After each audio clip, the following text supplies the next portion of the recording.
ಹಸಿವಿಂದ ನೀ ಮಲಗಿದರೆ ನಿನ ಹೊಟ್ಟೆಯು ಸುಡುವುದು ನನ್ನ ಕಂದ.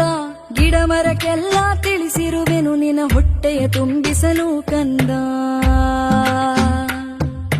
ನಿದಿರೆಯ ಮಾಡದೆ ನೀನಿರಲು ನಿನ ಕಂಗಳು ಉರಿವುದು ನನ್ನ ಕಂದ. ನೀಲಿ ಮೋಡಕ್ಕೆ ಹೇಳಿರುವೆ ಲಾಲಿ ಹಾಡಲು.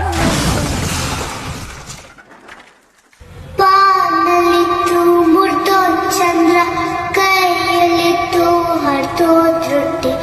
ಎರಡೂ ಕೂರ್ಸಿ ಆಡೋ ಆಟಕ್ಕೆ ಯಾಕೋ ಬಲ್ಲಿಲ್ಲ, ಇವನು ಯಾಕೋ ಬಲ್ಲಿಲ್ಲ. ಆಟಕ್ಕುಂಟು ಲೆಕ್ಕಕ್ಕೆಲ್ಲ, ಆಟಕ್ಕುಂಟು ಲೆಕ್ಕಕ್ಕೆಲ್ಲ, ಆಟಕ್ಕುಂಟು ಲೆಕ್ಕ